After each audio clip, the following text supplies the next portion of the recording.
إن الدين عند الله الإسلام.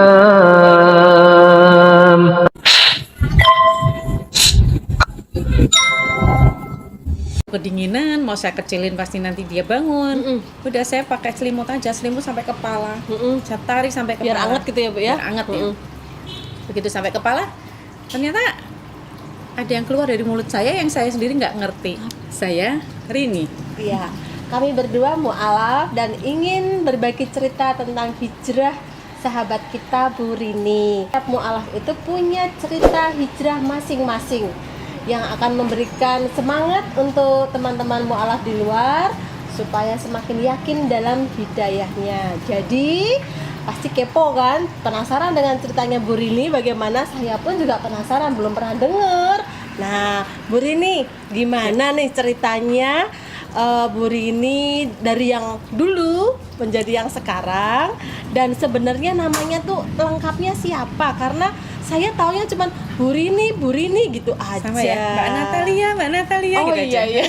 Panjangnya saya juga nggak ngerti ya. Panjangnya yang pasti bukan Natalia, bukan Bu, Iya. tapi Natalia Arwitasari. Nah, kalau saya Rini gitu gitu aja. ya, enggak Bu. Jadi nama lengkapnya siapa Bu?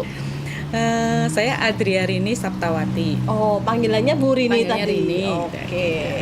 Terus nih, saya kan kenal Bu Rini dari mu'alaf ya, yang dulunya kita nggak kenal, akhirnya kenal. Karena sama-sama sekolah mualaf ya, Mbak. Sama-sama sekolah mu'alaf dan ikut kegiatan dan komunitas Iya, mu'alaf di Semarang. Iya.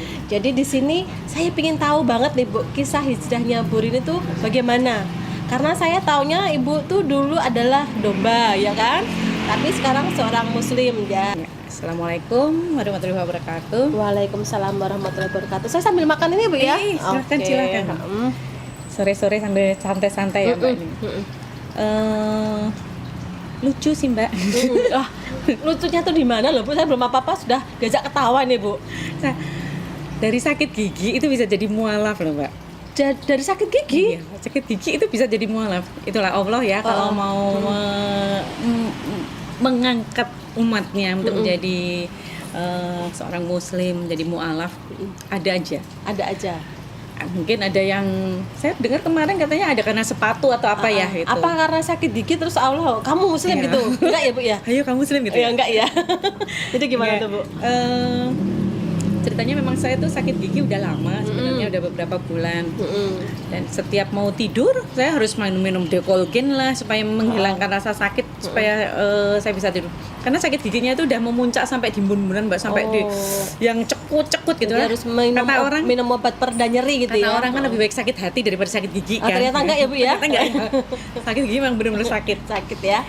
Itu sakit gigi saya bukan karena lubang, bukan karena apa, tapi karena mungkin lapisan emalnya sudah tipis karena saya udah tua ya. Jadi bukan di yang di belakang atau yang, tapi di gigi seri saya di depan ini. Di gigi seri itu, jadi kalau dipegang luarnya aja sini, aduh sakit. Aduh, saya jadi ikut nyeri nih Bu. Bener linu, Mbak. Iya. Serasa makan apa itu ya? Mangga muda, linu semua. Terus saya pada waktu udah sakit gigi setiap itu, pada waktu mau tidur malam, saya biasa tidur malam dengan anak saya perempuan. Anak saya itu kalau AC-nya nggak gede itu nggak bisa tidur. Sementara orang sakit gigi tahu sendiri kalau udah kena dingin kan cekut ya gitu pasti ya ngilu banget itu. Saya waktu udah masuk tidur saya memang sudah mulai mengurangi untuk obat-obat sakit kepala, mencoba. Saya masuk kedinginan, mau saya kecilin pasti nanti dia bangun. Udah saya pakai selimut aja, selimut sampai kepala. Saya tarik sampai kepala. Biar anget gitu ya Bu ya. Biar anget ya. Begitu sampai kepala, ternyata ada yang keluar dari mulut saya yang saya sendiri nggak ngerti. Apa itu Bu? Saya tiba-tiba muncul kalimat yang astagfirullah sampai saya tertidur.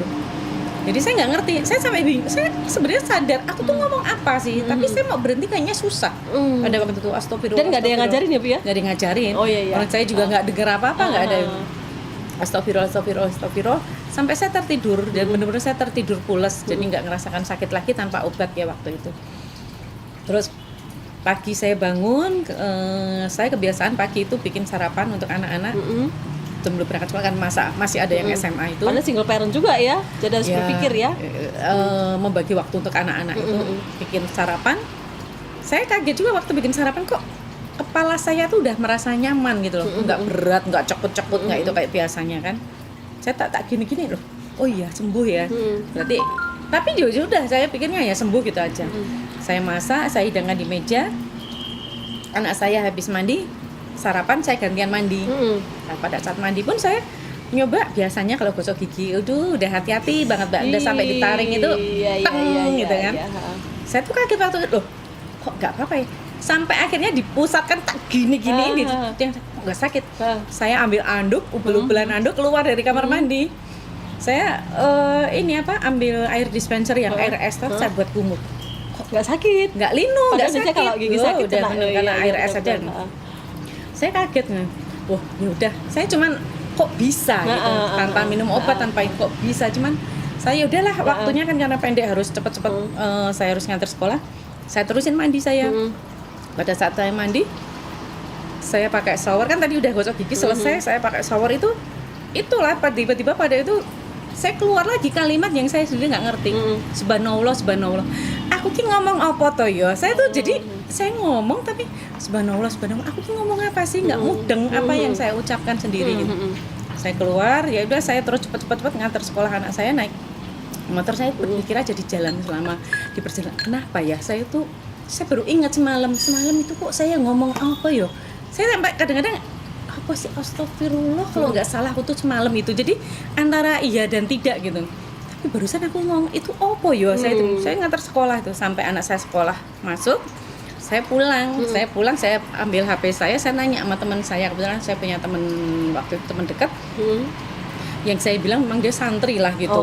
Saya nanya, paham tentang Islam lah iya, gitu. Saya tanya, apa to artine subhanallah, astagfirullah, subhanallah. Neng tulisanku bener apa mboh ya? Saya bilang bener apa ora? Ya bener tulisanmu loh. Saya sempat kaget loh. Tulisanku bener ya. Saya cuman nulis aja kan. Terus dia jelaskan itu semuanya. Tapi untuk lebih jelasnya coba deh kamu buka Google gitu. Ini buka Google aja, tulis aja arti itu gitu, arti astagfirullah itu. Saya keluar, saya baca, ya udah. Oh ya udah, saya letakkan. Siang saat makan siang ya, jam-jam zuhur ya itu. Dia telepon, piye bilang gitu, wes dibuka apa nih, saya bilang gitu loh, tadi kan kamu nanya tak suruh buka Google. Oh iya persis, udah sama seperti yang kamu jelaskan ya gitu. Udah saya gitu, udah selesai bagi saya sih, ya selesai aja lah, ya udahlah gitu ya gitu.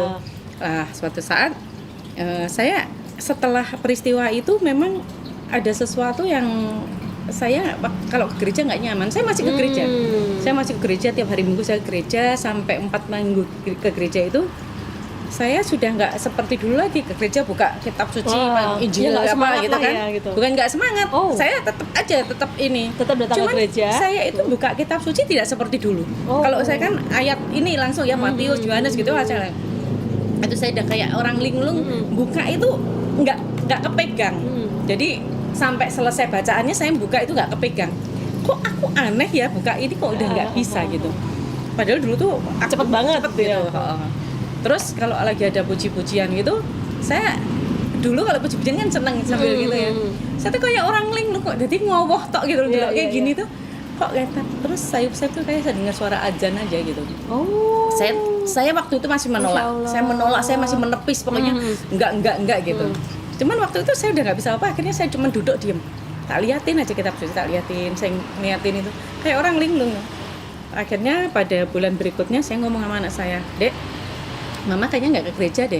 Iya. Kenapa Mama nggak ke gereja? Kebetulan yang nggak tahu itu mungkin karena Allah ya. Ada aja setiap minggu pas ada kegiatan. Padahal ibu nggak rencana ya? Nggak rencana. Jadi memang pas kegiatan terus itu ya dengan teman-teman kuliah dulu, ada teman-teman yang lain. Jadi pas ada kegiatan di komunitas itu. Terus pas ada luar kota juga. Ya.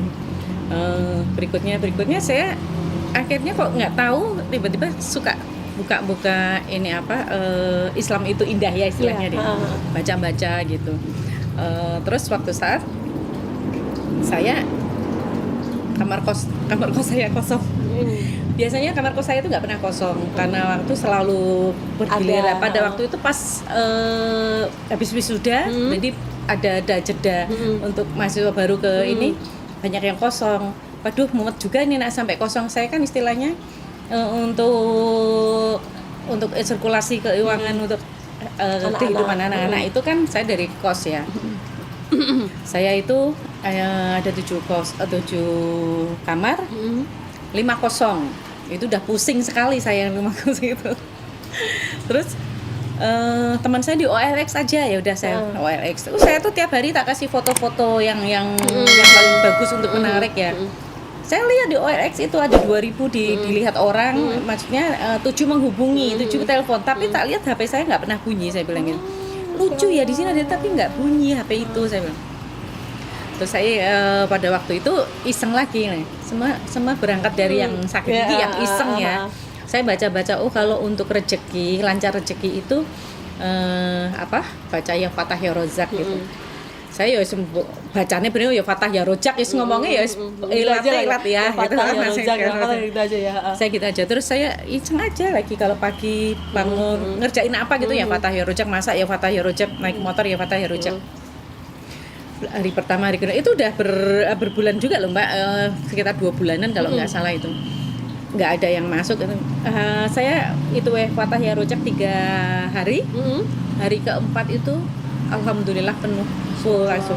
Saya sama teman saya bilang, ngerti Rak, kamar kosku wes penuh loh. Saya bilang, oh iya, dia bilang gitu. Terus akhirnya saya nggak cerita yang astagfirullah sama itu kan, saya cuma nanya aja sama dia. Terus akhirnya saya ini, tahu nggak waktu aku nanya ke kamu dulu beberapa bulan yang lalu bilang astagfirullah dan subhanallah, enggak, tak ceritain. Dia tuh ngeliatin saya tuh sampai nangis gitu kan. Terus saya ceritakan ini yang ya Fatah ya Rojak gitu sama ini, ya Allah kamu itu dapat hidayah loh Rin, nggak semua orang dapat hidayah apaan sih? Saya masih ini ya, jadi masih awam, bahasa awam. Hidayah apaan sih? Bener. Ya itu nggak semua orang seperti itu loh. Tiba-tiba saya waktu itu kok nggak tahu kepingin ada sesuatu yang belajar sholat gitu. Yang bilang, kamu nggak ngajarin sholat aku? Saya bilang gitu. Tenane Rin, dia bilang. Jadi dia nggak percaya juga. Terus dia bilang kalau baca mau sholat itu harus baca apa gitu kan. Ya udah, coba ini baca ini aja. Jadi secara tidak langsung baca ini, kalau aku ngajarin katanya nggak salah apa saya nggak ngerti, bodoh yang tahu kamu. Saya bilang pokoknya aku ajar gitu kan. Saya belajar. Saya takut mau belajar di rumah. Wah, ini aku belajar di rumah nanti karena aku tahu kan, bilang gitu kan. Yuk tak ajak ke rumahku yang di Jangli aja. Saya punya rumah di Jangli yang bilang tak buat anak kos, anak-anak Patra. Saya ada 1 kamar toh untuk pada sholat kosong gitu. Saya belajar sholat di sana. Saya bawa peralatannya sampai sekarang masih tak tinggal di sana. Jadi kalau pas saya ke sana masih sampai sekarang peralatan. Saya belajar di sana, diajarin.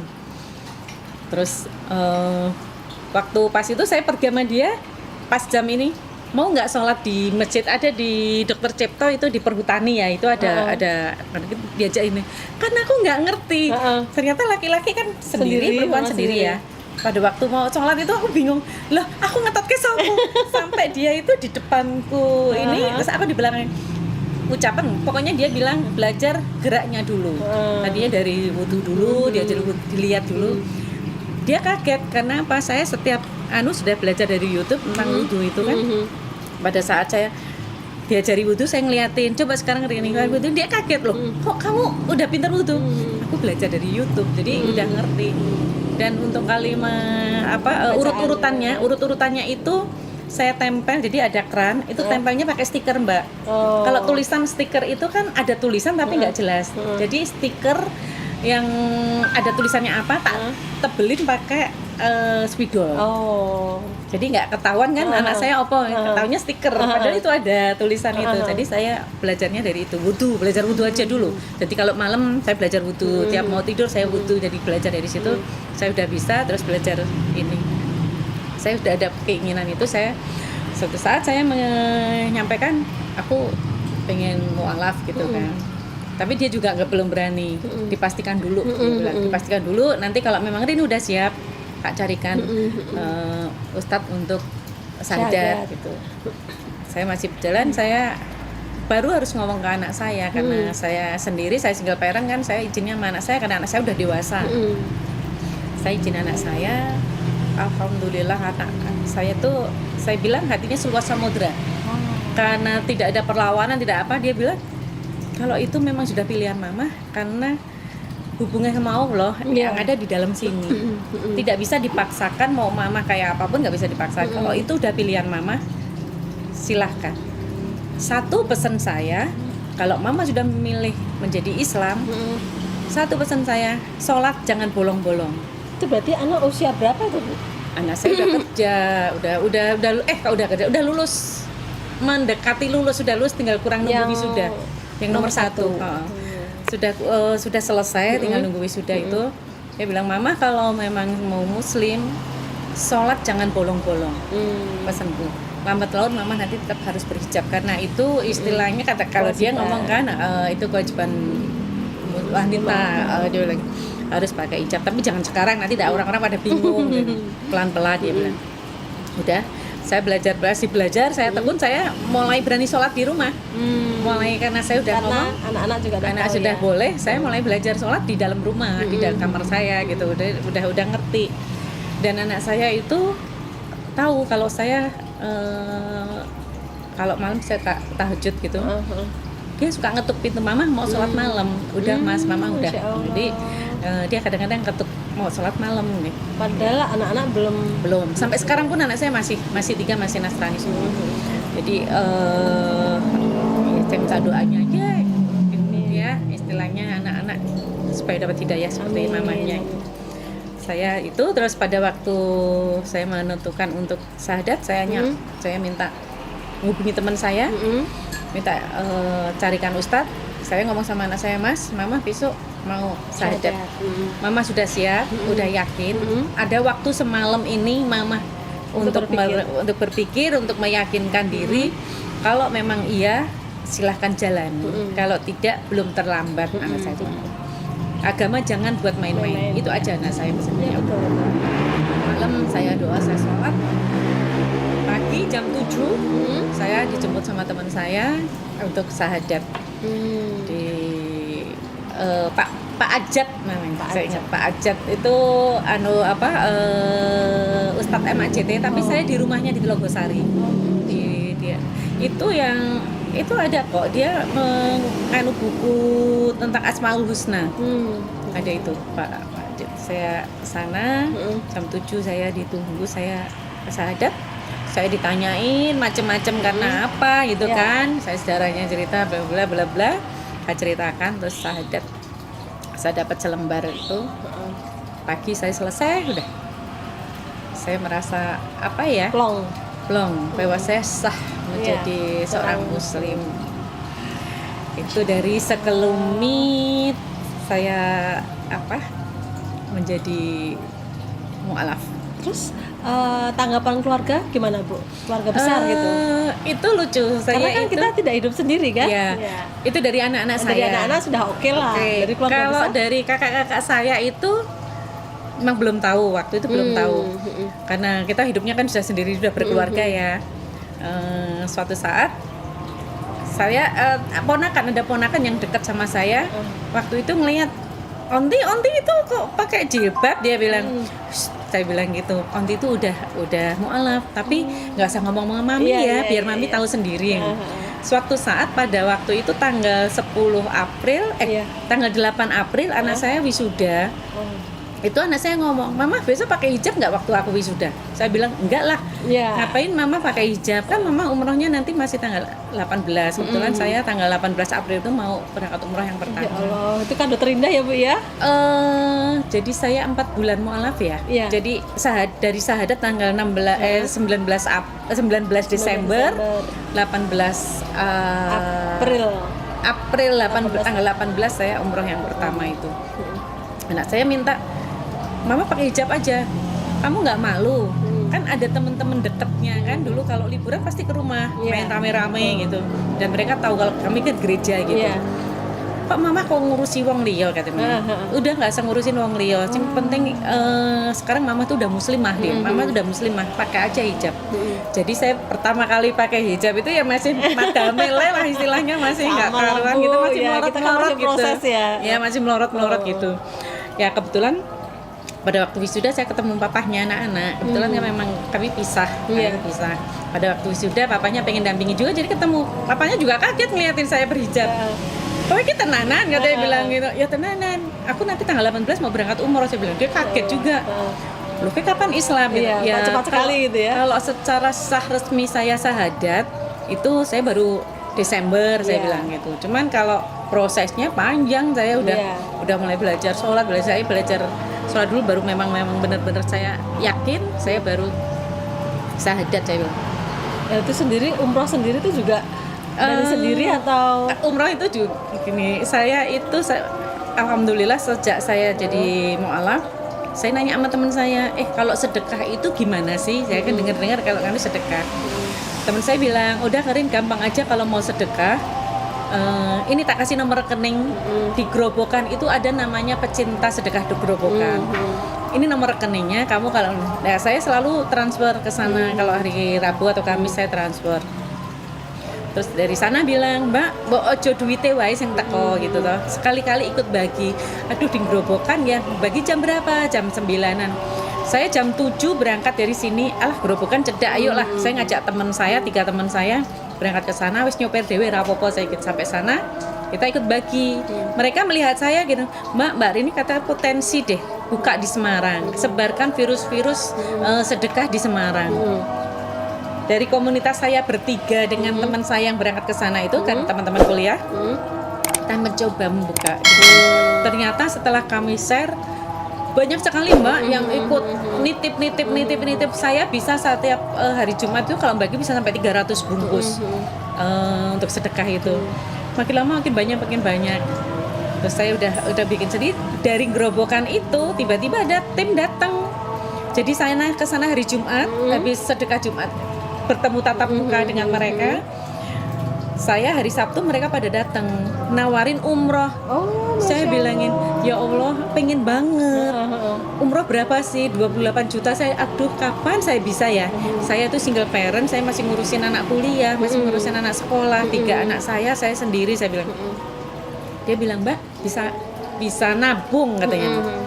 Nah ini nabung tekane kapan? Sak tekan-tekane Mbak. Sekarang mau niatnya bilang. Saya itu buka dompet ada 300.000, saya bilang, wes Mas aku 250.000 ya, saya bismillah buka jalan Allah, niatnya umroh, saya bilang gitu. Itu hari Jumat saya sedekah ke sana, hari Sabtu saya buka jalan Allah katanya dengan 250. Minggu itu saya ada teman kuliah saya tapi yang kelas karyawan, langganan jamu kan, dia pesen jamu ke tempat saya.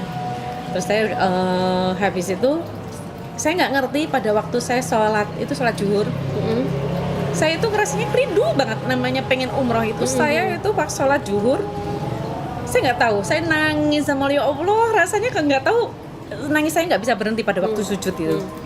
Sampai saya makem, saya keluar sama anak saya, Mama kok sampai nangis kenapa? Iya nggak tahu ya, Mama tuh kayak rindu untuk apa? Untuk umroh gitu. Kemarin Mama tuh nabung Mas gitu, nabung dari 250 gitu. Terus abis itu saya selesai ini, teman saya telepon, kalau manggil saya Nok gitu, karena dia memang kelas karyawan dulu waktu kuliah, dia udah tua kan, udah mantu gitu. Nok aku wis nengisor mau ambil jamu. Oh ya Om, saya turun, saya cerita aja, Om ternyata umroh ki iso ini ya, iso nyicil, saya bilang iso nabung. Dia ngeliat, kamu pengen umroh, dia bilang gitu. Dia pengusaha memang, ya pengen sih, tapi kayak kapan ya, 28 yuto, saya bilang gitu. Kayak kapan dia, saya bilang gitu. Tenan niat, dia bilang gitu. Tak bantu 10 juta. Dia langsung dia bilang, saya kaget. Gojek Om, saya bilang. Gojek helm hijau itu loh, dia bilang. Yo guyon, dia bilang gitu. Kowe daftarmu neng di, rekeningnya kasih saya, dia bilang. Bironya kasih saya. Saya gini, yo. Oh iya, saya tapi kayak gitu tak ambil sambil lalu. 10 juta itu kan banyak ya, saya pikir. Dia bukan apa-apa saya. Kenal juga karena teman kuliah gitu kan. Ketemu juga barusan aja, saya bingung. Hari Senin, Selasa berlalu, Rabu dia telepon, Nok, nanti nomor rekening apa toh Om, saya bilang gitu. Rekening gue ingin daftar umroh nang biru endi. Tenan iki, saya bilang, cepet iki aku nang bank tak tunggu. Begitu saya kasih, saya WA, nggak ada 5 menit celing HP saya bunyi, tabungan umroh Anda tambah 10 juta. Saya nangis, saya sujud syukur. Langsung ditelepon dari bironya. Ya Allah Mbak, saya ceritain dari Jumat, Sabtu, Minggu itu gimana saya sujud nangis kepingin umrah sama Allah.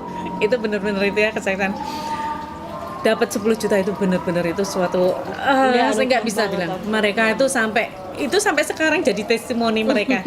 Dengan 250.000 buka jalan Allah, niat hati itu Allah benar-benar kabulkan.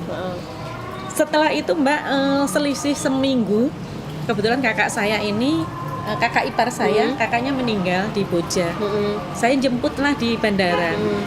Karena saya merasa sudah seorang muslimah, saya pakai hijab. Kakak saya nggak tahu kan kalau saya udah mualaf. Saya jemput di bandara tuh dilewati wirawiri. Saya ceblek, Mas. Kaget kan? Loh, terus saya nanya kakak saya yang perempuan, loh Mbak tuh kemana? Itu lagi di toilet. Karena Mas saya waktu itu masih dinas, dia protokoler, langsung dari Polda dia dijemput pakai protokoler. Saya sama kakak saya perempuan juga bingung liatin siapa gitu, sama temennya. Mungkin lihatnya dari kaki sampai atas. Iya, nggak percaya ya? Kok sampai duting-duting gini? Terus saya kebetulan kakak saya sama temennya toh. Saya bisikin, saya temennya deket juga ini, Mbak aku tuh udah mualaf. Langsung ayo cerita, saya dimasukin mobil di belakang, ceritalah, ngobrol. Saya ngobrol tentang yang 250 itu sampai saya dikasih teman saya 10 juta gitu kan. Kakak saya hanya mendengar terus lah. Teman kakak saya ini ternyata pengusaha tambang yang dia mau membawa rombongan anak yang namanya Fauzan itu anak 9 tahun buta tapi hafiz Quran, orang Tasikmalaya. Dia mau membawa itu ke umroh. Karena saya cerita gitu, akhirnya dia izin sama suaminya mau membawa saya umroh sekalian gitu. Diajak sama mereka. Izinlah sama kakak saya, Mbak aku mau bawa Mbak Rini ya umroh bareng sama si Faza, dia bilang. Kakak saya enggak, aku nanti yang mau ngumrohin adik saya katanya gitu. Enggak, aku udah janji sama abang, sama suaminya atau sama abang mau ngajak Mbak Rini. Kayaknya yang lebih berhak saya karena itu adik saya gitu.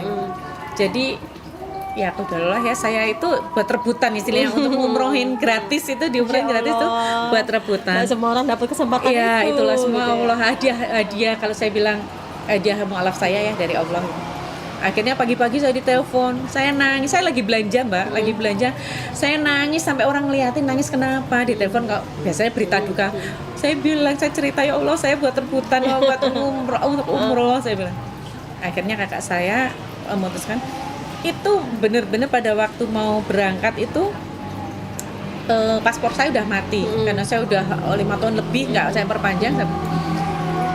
bikin baru Kan nama saya saya kan baru berapa bulan, jadi belum saya rubah kan, masih Nasrani semua, masih Katolik semua kan. Dengan begitu saya itu dipermudah semua. Saya hanya 3 hari untuk mengurus KTP. KTP itu kan dari kakak KTP semua jadi itu 3 hari jadi.